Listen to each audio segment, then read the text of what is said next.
ఇప్పుడు యేసు ప్రభు వారు చెప్తున్నటువంటి ఒక ఉపమానం యొక్క ఉద్దేశం ఏంటంటే, ఒక తండ్రికి 2 కుమారులు ఉన్నారు. చిన్న కుమారుడికి ఇప్పుడు ఏం కావాలనుకున్నాడు? వాడు స్వాతంత్రం కావాలనుకున్నాడు. నేను స్వేచ్ఛగా బ్రతకాలనుకున్నాడు. నేను కార్లలో తిరగాలి, నేను పెద్ద పెద్ద విమానాలలో తిరగాలి, నేను పెద్ద పెద్ద వ్యక్తులతో తిరగాలి, నా సామ్రాజ్యం అంతా కూడా గొప్పగా ఉండాలనుకున్నాడు. మొత్తానికి తండ్రి చేత ఎంతో కష్టపెట్టించి తండ్రిని తన ఆస్తిని తీసుకొని బయటికి వెళ్ళాడు. ఒక తండ్రికి 2 కొడుకులు ఉంటే, డాడీ నా ఆస్తి నాకి అంటే, రానా నాదా బాగానే అడిగినవరా అని తీసుకుంటాడా? ఆలోచించండి ఒకసారి. అంత ఈజీగా ఇస్తారండి? వాడిని ఖండిస్తారు, గద్దిస్తారు, బెదిరిస్తారు, బుజ్జగిస్తారు. ఎన్ని చెప్పినా వీడు వినేటట్టు లేడు. వీడికి ఏం కావాలి ఇప్పుడు చెప్పండి? ఫ్రీడమ్ కావాలా, స్వతంత్రం కావాలా, బయటికి వెళ్ళిపోవాలా, స్వేచ్ఛ జీవితం కావాలి. ఇప్పుడు నేను చెరసాల్లో ఉన్నట్టుంది నాకు ఇంట్లో ఉంటే. చాలా మంది పిల్లలు అంటుంటారు, నాకు ఇంట్లో నరకం ఉంది, నాకు ఇంట్లో ఏది కావాలని అడుక్కోవాల్సిన పరిస్థితి ఏర్పడుతుంది. బయటికి వెళ్ళి నువ్వు స్వేచ్ఛగా జీవించాలనుకుంటే ఎన్ని ప్రమాదాలు కొని తెచ్చుకుంటావో ఇప్పుడు చెప్పబోయే అంశాన్ని మీరు ఆలోచించండి. లూకా సువార్త 15వ అధ్యాయం 11వ వచనం నుంచి చదువుతున్నాను చూడండి. మరియు ఆయన ఇట్లా, నేను ఒక మనుషునికి 2 కుమారులు ఉండేది. వారిలో చిన్నవాడు, తండ్రి ఆస్తిలో నాకు వచ్చు భాగం మిమ్మల్ని తన తండ్రిని అడగగా అతడు వారికి తన ఆస్తిని పంచిపెట్టెను. కొన్ని దినములైన తర్వాత ఆ చిన్న కుమారుడు సమస్తమును కూర్చుకుని దూరదేశమునకు ప్రయాణమైపోయి అచ్చట తన ఆస్తిని దుర్వ్యాపారము వలన, ఏ వ్యాపారం అండి ఇది? దుర్వ్యాపారం. దుర్వ్యాపారం అంటే ఏంటిది? దుర్వ్యాపారం అంటే ఇప్పుడు ఇక లోపల ఆకలి కేకలు మొదలయ్యాయి. ఎంతో స్వేచ్ఛగా బ్రతికాడు, తనకి ఇష్టానుసారంగా జీవించాడు, తనకు నచ్చిన లగ్జరీ లైఫ్ మెయింటైన్ చేశాడు. లాస్ట్కి వచ్చేసరికి అన్నీ పోయాయి. ఇప్పుడు ఏం చేయాలి? ఆకలి వేస్తుంది. చూడండి ఏం చేశాడు. ఆకలి అయినప్పుడు ఏం చేశాడు చూడండి ఒకసారి. కొన్ని దినములైన తర్వాత ఆ చిన్న కుమారుడు సమస్తమును కూర్చుకొని వెళ్ళిపోయాడు. 14వ వచనం 15వ వచనం. అదంతయు ఖర్చు చేసిన తర్వాత ఆ దేశమందు గొప్ప కరువు రాగా వాడు ఇబ్బంది పడసాగి. కరువు వచ్చింది. కరువు దేశానికి వచ్చింది, వీడికి వచ్చింది. మీకు తెలుసా, ఇంట్లో బియ్యం లేనప్పుడు ఆకలి ఎక్కువైంది. ఇంట్లో బియ్యం లేనప్పుడే ఆకలి ఎక్కువైంది. అన్నం వండినప్పుడే ఆకలి బాగా అవుతుంది. ఏం అన్నం లేదా అంటే అన్నం ఉండదు. ఆ టైంలో నీకు ఆకలి అయ్యే టైంకి ఇంట్లో అన్నం ఉండదు. నువ్వు తిన్నావు అనుకున్న సమయానికి నీ ఇంట్లో బియ్యం ఉండవు. అందుకే దరిద్రుడికి ఆకలి ఎక్కువ అంటారు. తినేవాడికి తినడానికి అన్నీ ఉన్నప్పుడు ఒక రకంగా ఉంటుంది. వాడు ఏమంటాడంటే తర్వాత తిందాంలే, ఆడిపోతుంది అంటే పాసిపోతుంది, అయ్యా పాడైపోతుంది అంటే పాసిపోతే బయటపడే మళ్ళీ ఫ్రెష్గా ఉండు, ఎందుకంటే ఉన్నాయి కదా. ఇప్పుడు మరి అయిపోతా ఉంటే ఏమైతుంది తెలుసా? ఆ పాసిపోయిన పువ్వు పెట్టు రాదు, ఆ పాసిపోయిందే పెట్టు, ఉడుకుడుకు పువ్వు ఏమవుతున్నాం కానీ ఆ పాసిపోయిన పువ్వు పెట్టు అంటాడు.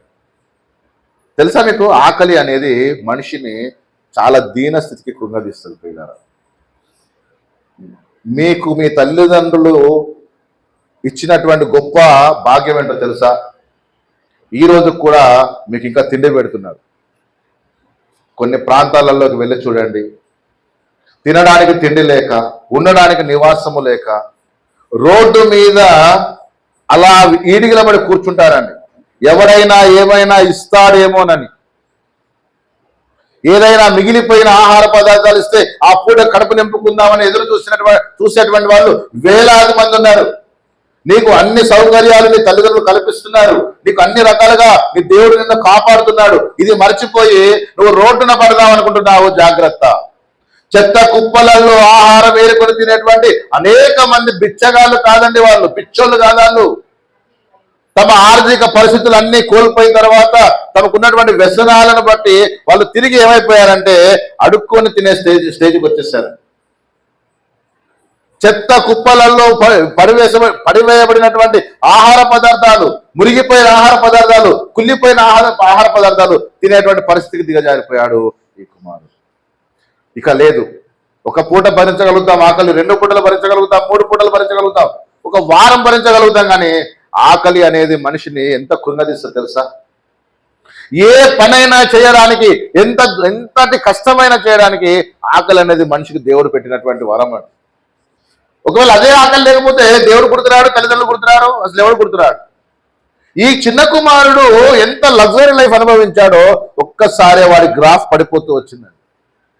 చాలా ఘోరంగా ఉంది. తనకున్న స్వాతంత్రాన్ని ఏం చేసుకున్నాడో తర్వాత చెప్తా. మొత్తానికి ఇప్పుడు ఏమైపోయిందో తెలుసా? తనకు ఆకలి వేస్తుంది, దాహం వేస్తుంది, స్నానం చేయక ఒళ్ళంతా కంపు కొడుతుంది. అంతగా ముందు లగ్జరీ హోటల్స్లలో, లగ్జరీ లాడ్జ్లలో నివాసం ఉన్నటువంటి వీడు ఈరోజు కనీసం ఒక నల్ల దగ్గర నీళ్లు పట్టుకొని స్నానం చేయడానికి ఒక లోట లేదు వాడి దగ్గర. అలాంటి దీనస్థితి జరిపాడు. అప్పుడు ఏం చేశాడంటే, చూడండి ఏం చేశాడట,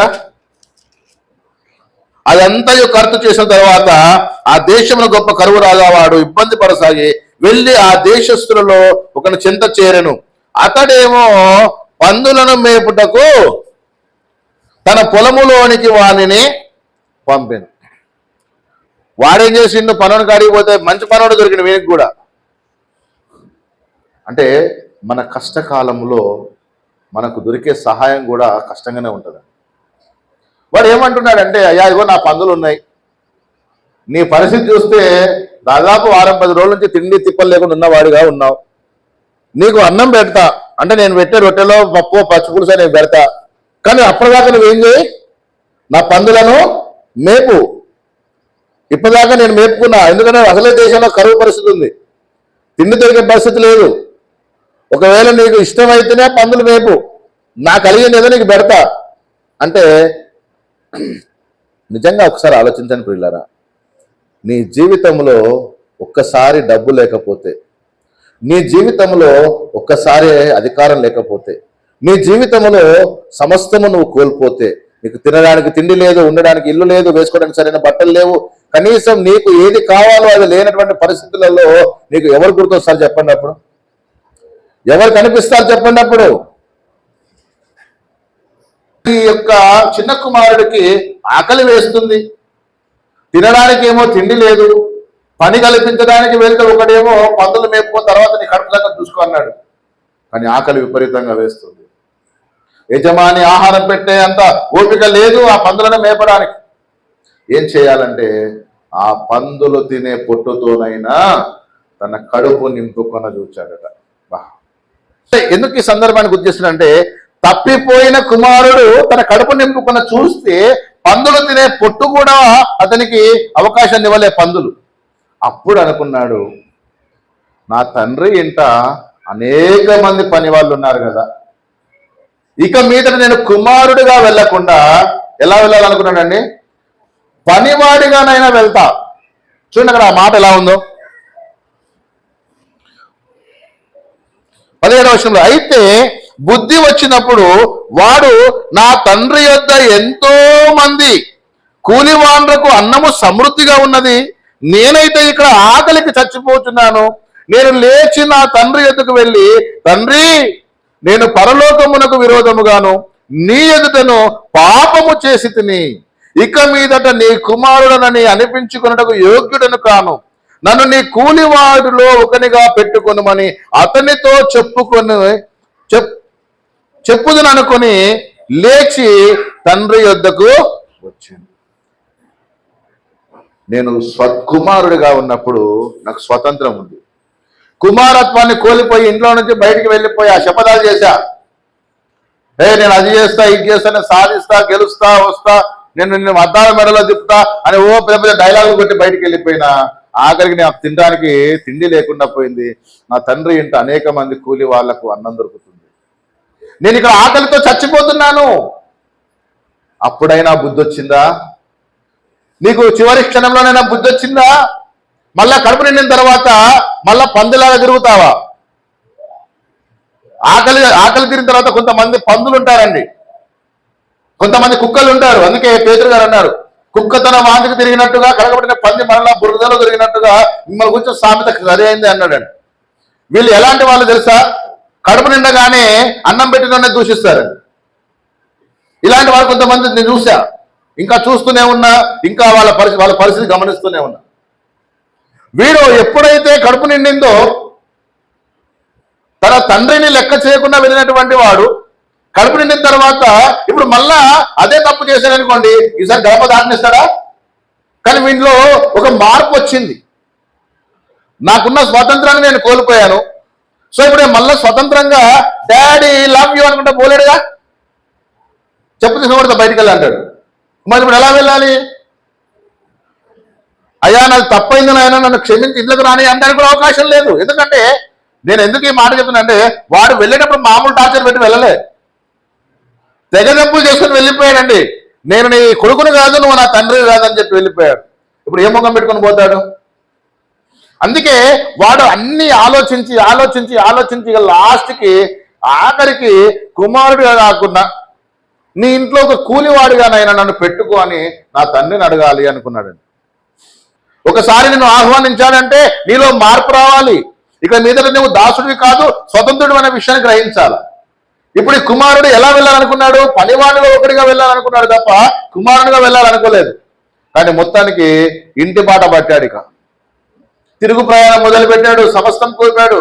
అందరూ చెప్తారు వెళ్ళేటప్పుడు అట మంచి సూట్ వేసుకున్నాడట, సూట్ కేసు పట్టుకున్నాడట, కింద ఖరీదైనటువంటి బూట్లు వేసాడట, కళ్ళజోడు మంచి రేబాన్ గ్లాసెస్ పెట్టాడట. వచ్చేటప్పుడు మాసిపోయిన గడ్డం, చిరిగిపోయిన బట్టలు. ఇప్పుడు యూత్ వేస్తారు కదా చిరిగిపోయిన పాయింట్లు, ఒకటి 3,000 5,000 ఉన్నాయా మీకు ఎవరికన్నా? చిరిగిపోయిన పాయింట్లు, చిరిగిపోయిన టీ షర్ట్లు, వెనక రంధ్రాలు ముందు రంధ్రాలు వేసుకొని తిరుగుతున్నారు కదా. పని బట్టలు వేసుకొని తిరుగుతున్నారు ఫ్యాషన్ అనుకోని. నిజంగా కల్చర్ భయంకరంగా పాడైపోయింది. ఆ రోజు ఆ కుమారుడు అలాంటి దుస్థితిలో వస్తున్నప్పుడు తండ్రి దూరం నుంచి చూశాడు. నిజంగా కన్న ప్రేమ వేరే ఉంటుందేమో. ఆ కొడుకుని చూడగానే తన హృదయములో నుండి దుఃఖము పెళ్ళుకి వస్తుంది, తట్టుకోలేకపోతున్నాడు. అలా వచ్చేది ఖచ్చితంగా నా కుమారుడే.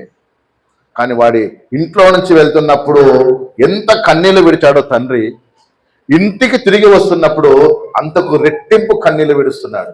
దేనికి చెప్పండి? ఇంట్లో నుంచి వెళ్ళిపోతుంటే నా కొడుకు ఏమైపోతాడో, నా చేయి దాటిపోతున్నాడు, తనకున్నటువంటి స్వతంత్రాన్ని, ఇక్కడ ఉన్నటువంటి స్వేచ్ఛను కోల్పోయి లోకంలోకి వెళ్తున్నాడు, అక్కడే ఎక్కువ స్వేచ్ఛ ఉందనుకుంటున్నాడు, ఏమైపోతాడో అని కన్నీళ్లు పెట్టిన దేవుడు ఆ తండ్రి కుమారుడిని చూడగానే అయ్యో ఏమైపోతాడో అనుకున్న నా కుమారుడు ఇలా అయిపోయాడు ఏంటని బహు దుఃఖముతో తన కుమారుణ్ణి ఎదుర్కొన్నాడు. అతడు రాగానే ఏం చేశాడో తెలుసా అండి? నాకు ఇక్కడ సూపర్గా ఆ సినిమా నచ్చుద్దండి, ఆ ఇన్సిడెంట్ నచ్చుద్దండి. ఏ తండ్రి అయినా ఒకవేళ కోపిష్టి తండ్రి అయితే, ఒకవేళ తండ్రి దుర్మార్గుడు అయితే, ఎందుకు వచ్చినవురా నా ఇంటికి, నా గడప దొక్కనని శపథం చేసిపోతే కదరా, ఏ ముఖం పెట్టుకుని వచ్చినవరని అమ్మ నా బూతులు తిడతారండి. చాలా మంది పాపం ఆడపిల్లలు తెలియక వ్యామోహంలో పడిపోయి బయటికి వెళ్ళగానే వాడు మోసం చేశాడు మమ్మీ, వాడు మోసం చేశాడు డాడీ అని వస్తే ఫస్ట్ అనే మాట ఏంటో తెలుసా? ఏమంటారండి? ఏం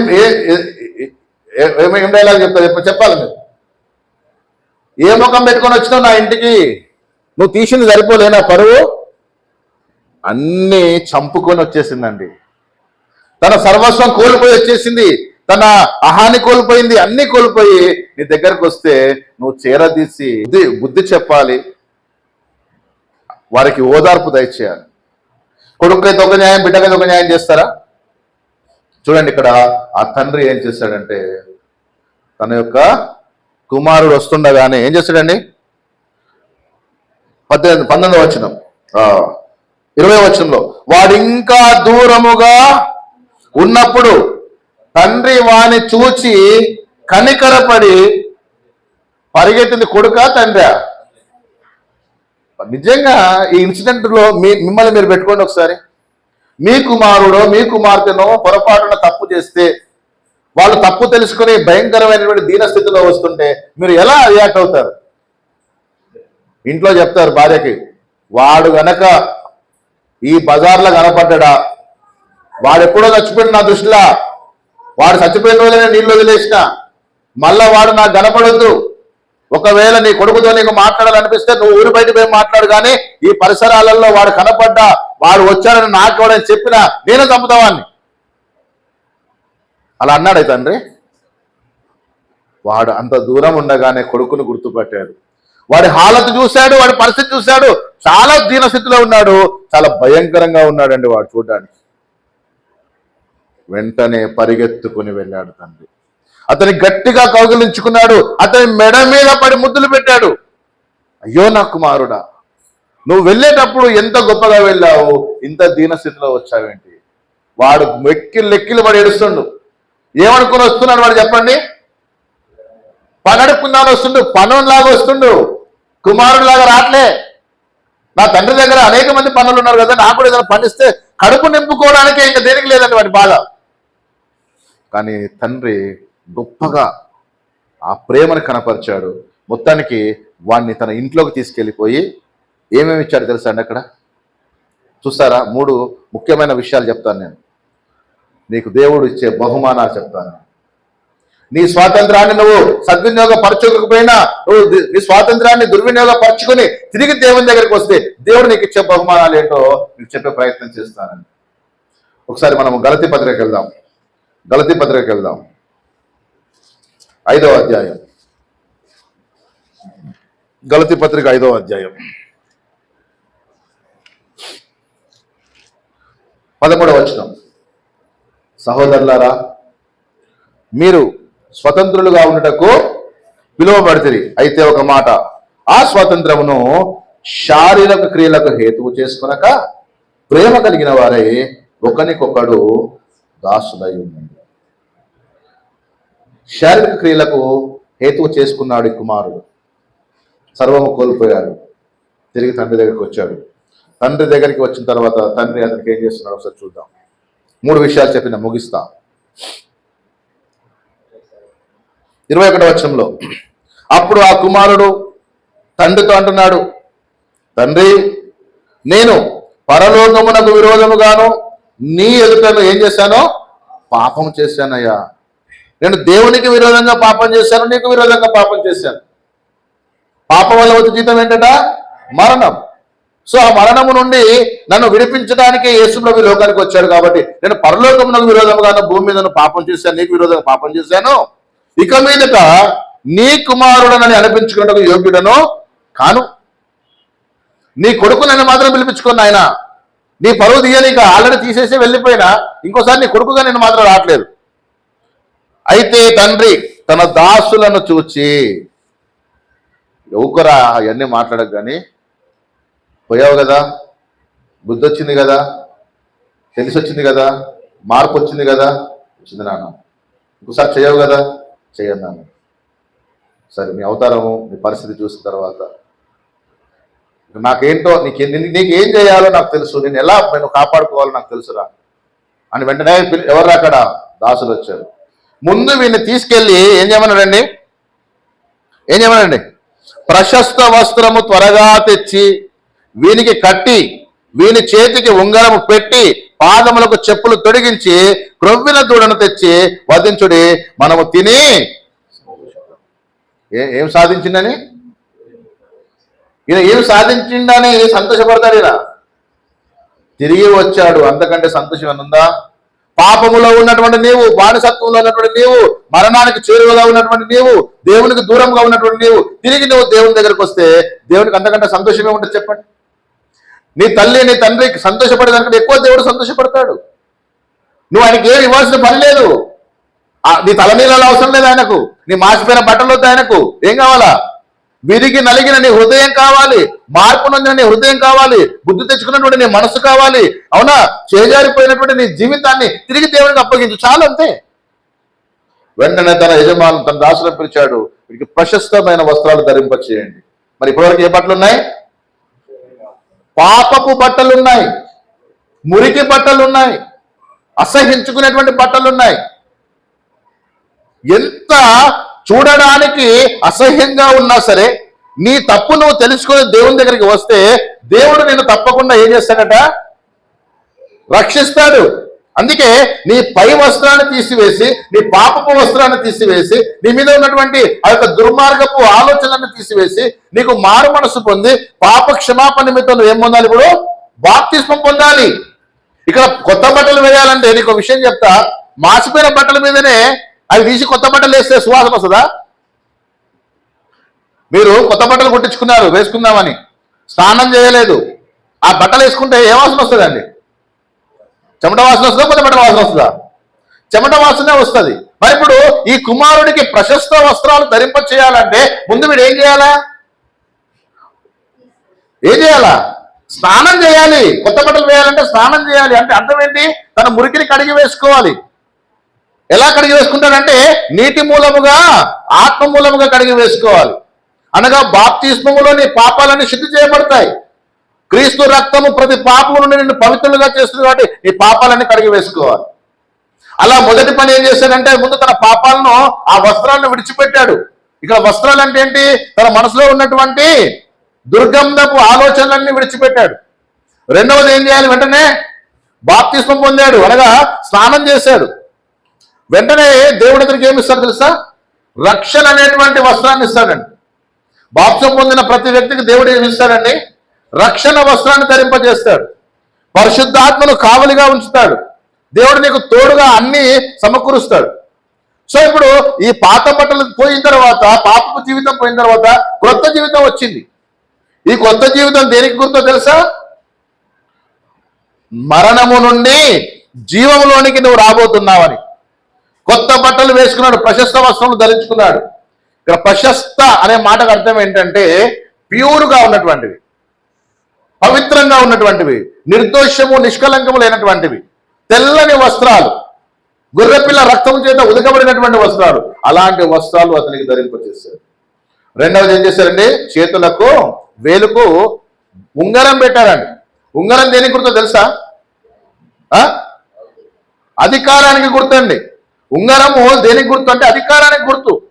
మీకు తెలుసో లేదో, ఈ స్టాంపులు లేనప్పుడు, ముద్రణ యంత్రం లేనప్పుడు ఏదైనా ఒక తాకీదు రాసిన తర్వాత ఆ తాకీదు మీద ఆ రాజు తన ఉంగరముతో ముద్రించేవాడండి. పేపర్ మీద అయితే ఉంగరం వేస్తే ఏమైందండి? చినిగిపోతుంది. మరి వీళ్ళు ముద్ర దేని మీద వేసేవాళ్ళు? చర్మపు చుట్టాలప్పుడు. సో ఆ చర్మపు చుట్టాల మీద ఆ ఉంగరముతో ముద్రించినప్పుడు ఆ స్టాంప్ అక్కడ పడిపోతుంది. మీకు అర్థమవుతుంది కదా నేను చెప్పేది? సో ఉంగరము దేనికి గుర్తు అంటే అధికారానికి. దేనికి గుర్తు అండి? కూలోడు ఏడుంటాడు? ఇందాక చెప్పాగా యోహాను సువార్తలో కూలోడు ఎక్కడుంటాడు? బయట ఉంటాడు. కుమారుడు ఎక్కడుంటాడు? లోపల ఉంటాడు. దాసులందరూ ఎక్కడుంటారు? బయట. స్వతంత్రుడు ఎక్కడుంటాడు? లోపల. దాసుడు ఎప్పుడైనా కొత్త బట్టలు వేసుకుని పనికి వస్తే పనికి తీసుకుంటారు అన్నవాడిని? వాడు కూలి బట్టలే వేసుకోవాలా, వాడు పాత బట్టలే వేసుకోవాలా. వాడే యజమానిలాగా పట్టు పంచ, అవునా, పట్టులాల్చి వేసుకొని, భుజాన కండ వేసుకొని, కాలు మీద కాలు వేసుకొని కూర్చున్నాడు అనుకో, యజమాని అనుకున్నాడా? అదే పని కుమారుడు చేస్తే. ఉదయం ఒక ఉదాహరణ చెప్పిన, బయట మనం ఒక చెట్టు పెడుతున్నాం, చెట్టు నాటుతున్నాం. ఆ చెట్టు నాటడానికి నీ కుమారుడున్నాడు, నీ పనివాడున్నాడు. ఇద్దరు ఒకటే స్థలములో ఉదయం నుండి ఎర్రటి ఎండలో కష్టపడి చెట్టు కొరకు గుంతను పాదం తవ్వుతున్నారు. మధ్యాహ్నం భోజనం టైం అయింది, భోజనం చేయాలి. ఇప్పుడు నువ్వు కూలివాడికి ఎక్కడ భోజనం పెడతావు? కుమారుడికి భోజనం ఎక్కడ పెడతావు? చెప్పాలా? మీరు నోరు ఎరవాలి. ఇప్పుడు అరే బాబు, ఉదయం నుంచి ఇద్దరు కష్టపడ్డారు కదా, ఇద్దరు ఎండలోనే ఉన్నారు కదా, ఇద్దరు ఒకే చెట్టు కొరకు ప్రయాసపడ్డారు కదా, ఇద్దరు వచ్చి డైనింగ్ టేబుల్ కూర్చొని తినండి అంటావా? నీ కుమారుని మాత్రమే ఇంట్లోకి ఆహ్వానించి వానికి భోజన బల్ల మీద భోజనం పెట్టేసి కూలివాడిని మాత్రం ఆ చెట్టు కింద కూర్చొని అన్నం తినిపోని చెప్తావా? చెప్పండి. కుమారుడి స్థానం కుమారుడిదే, కూలివాడి స్థానం కూలివాడిదే. ఇప్పుడు నువ్వు దేవునికి దూరంగా ఉండి నువ్వు ఎన్ని ప్రయత్నాలు చేసినా నువ్వు కూలివాడివే. అదే నువ్వు దేవునిలో ఉండి క్రీస్తు రక్తం చేత కడగబడి క్రీస్తు సంఘంలో సభ్యుడిగా ఉండి క్రీస్తు రాజ్యంలో వారసుడిగా ఉంటే నువ్వు కుమారుడివి.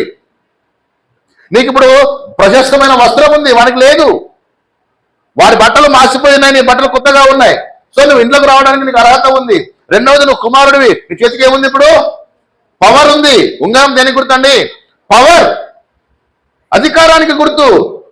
అధికారం ఎవరిని పడితే వానికి ఇయ్యాలండి. దానికి అర్హత ఉండాలి, యోగ్యత ఉండాలి. అవునా? సో ఇప్పుడు ఈ కుమారుడికి ఏమి ఇచ్చాడండి? రెండవది పవర్ ఇచ్చాడు, అధికారం ఇచ్చాడు. ఇక మీద నువ్వు దాసుడి కాదు నానా, నువ్వు నా కుమారుడివే. మూడవది ఏంటి? చెప్పులు తొలగించాడు. అంటే వాడి కాళ్ళకు చెప్పులు కూడా లేవు. ఇంటికి వచ్చినప్పుడు ఏం లేవండి వాడి కాళ్ళకి? చెప్పులు లేవు. ఆపాద మస్తకం. దాని గ్రంథకర్త అంటాడు, ప్రవక్త ప్రతివాడు నడినెత్తి మొదలుకొని అరికాలు వరకు స్వస్థత కొంచెమైనను లేదట. ఎక్కడి నుంచి ఎక్కడి దాకా? నడినెత్తి మొదలుకొని అరికాలు వరకు స్వస్థత లేనటువంటి జీవితంలో వీడు జీవిస్తున్నాడు. వాడి పాదాలకు జోడు తొడిగించాడండి, చెప్పులు తొడిగించాడు. చెప్పులు దేనికి గుర్తో తెలుసా? చెప్పులు దేనికి గుర్తు? మీరు చెప్పులు లేకుండా ఏ ఏ పనులు చేయగలుగుతారో చెప్తారా? చెప్పులు లేకుండా మీరు కంప కొట్టగలుగుతారా? చెప్పులు లేకుండా మీరు ఇనుమ ముక్కల మీద నడవగలుగుతారా? చెప్పులు లేకుండా గాజు ముక్కల మీద నడవగలుగుతారా? చెప్పులు లేకుండా మీరు టైర్స్ మీద నడవగలుగుతారు, మెత్తటి ఆ స్థలం మీద మట్టి మీద నడవగలుగుతారు, లేదా ఇంకేదైనా కొంచెం అట్టిగా ఉన్నటువంటి వాటి మీద నడవగలుగుతారు తప్ప భయంకరమైనటువంటి, కరుకైనటువంటివి, కుచ్చుకునేటువంటివి, ప్రమాదకరమైనటువంటి మీద నడవగలుగుతారా? నడవలేదు. ఒకటి, నువ్వు చెప్పులు వేసుకోవడం వల్ల నీ కాలు కింద ఏదైనా క్రిమి పడితే అది చచ్చిపోతుంది తప్ప నీకు ప్రమాదం ఏం జరగదండి. సో చెప్పులు దేనికి గుర్తు అంటే డూ యువర్ వర్క్. నువ్వు వేరెవర్ యు గో, ఎక్కడికైనా వెళ్ళిపోవచ్చు. నువ్వు చెప్పులుంటే ఎక్కడికైనా పో, ఎనీవేర్, నువ్వు ఎక్కడికైనా వెళ్ళిపో, ఏదైనా చేయి. కారణం ఏంటంటే నీ పాదాలకు ఏముంది? రక్షణ ఉంది. నీ పాదాలకు సిద్ధ మనస్సు అనే జోడు దేవుడు ఇస్తాడు నీకు. అంటే ఇంట్లో చెప్పులు వేసుకొని తిరగమని కాదు ఉద్దేశం. ఈ మధ్య ఆటలు అందరూ బాగా చూస్తా ఇళ్లలో చెప్పులు వేసుకొని తిరుగుతున్నారు. అదేందో నాకు అర్థం కాలే. కొంచెం రిచ్గా కనపడితే ఇంట్లో చెప్పులు వేసుకొని తిరగాలంట. మరి అదేందో రిచ్ అర్థం కాదు. దానికి ఏమైనా సైంటిఫిక్ రీజన్ ఉందో నాకు తెలియదు. అంటే వీళ్ళు ఇల్లు సరిగా ఊవనట్టురు, కింద గాజొక్కలో పెంకులో పడతాయి కాబట్టి కుచ్చుకుంటేనే వేసుకుంటారు. నాకు తెలియదు ఆ రీజన్ ఏంటో తెలియదు, అడగాలి ఎవరు నన్ను. అయితే ఇప్పుడు ఇతనికి చెప్పులు ఎందుకో తెలుసా? నువ్వు పొలం కాడికి పో, ఏమున్నాయి నీ కాళ్ళకు? చెప్పులున్నాయి. నువ్వు గట్టు మీదకి పో, నువ్వు ఇంకా కొండ మీదకి పో, నువ్వు ఎక్కడికైనా పో. ఎందుకంటే ఇప్పటి నుండి నువ్వు కుమారుడివే, నీకు స్వాతంత్రం ఇచ్చేసాను పో. ఏమిచ్చాడు మళ్ళా? కోల్పోయిన స్వాతంత్రాన్ని తిరిగి దేవుడు నీకు ఇచ్చేటువంటి దేవుడు. కానీ ఆ స్వాతంత్రాన్ని శారీరక క్రియలకు మాత్రం హేతువు చేసుకో. పోయిన స్వాతంత్రాన్ని తిరిగి ఇచ్చాడు, ఇచ్చిన స్వాతంత్రాన్ని పోగొట్టుకునే పరిస్థితి మాత్రం నువ్వు చేసుకోకు. అవకాశం అనేది అన్నిసార్లు రాదు, ఒక్కసారి వస్తుంది. వచ్చిన ప్రతిసారి ఇంకొక అవకాశం ఉంది అనుకోకు. నీ దేవుడు ప్రేమించే దేవుడు, నీ దేవుడు క్షమించే దేవుడు, నీ దేవుడు రక్షించే దేవుడు, నీ దేవుడు నిన్ను విమోచించే దేవుడు, నీ దేవుడు నీకు పాప క్షమాపణ అనుగ్రహించే దేవుడు, నీ దేవుడు నీకు నిత్య జీవాన్ని ఇచ్చేటువంటి దేవుడు, నీ దేవుడు నిన్ను పరలోకాన్ని నడిపించేటువంటి దేవుడు. అందరి గొప్ప స్వాతంత్రాన్ని ఇచ్చినటువంటి నీ దేవునికి నువ్వు లోబడి జీవించు. నువ్వు దాసుడిగా కాదు, కుమారుడిగా విధేయత చూపించు. అన్ని పనులలో దేవునికి సహకారుడిగా ఉండు. తండ్రి కుమారుడికి ఎలాంటి బాధ్యతలు అప్పచెప్పాడో దేవుడు నీకు కూడా అలాంటి బాధ్యత అప్పచెప్పాడు. నువ్వు సువార్త పనిలో ఒక సాధనంగా వాడబడాలని నీకు అధికారాన్ని ఇచ్చాడు, రక్షణని ఇచ్చాడు, నీ పాదాలకు చెప్పులు ఇచ్చాడు. సువార్త ప్రకటించు అని పాదాలు ఎంతో. సో నీ వరకు నువ్వు చేయగలిగిన ప్రయత్నాలన్నీ చేయాలని, నీ స్వాతంత్రాన్ని దేవుడు నీకు ఇచ్చాడనే విషయాన్ని గుర్తుంచుకోవాలని నన్ను నేను హెచ్చరించుకుంటూ మిమ్మల్ని హెచ్చరిస్తూ కొద్ది మాటలు ముగిస్తున్నాను. దేవుడిని అందరినీ దీవించుగాక. అందరికీ వందనాలు.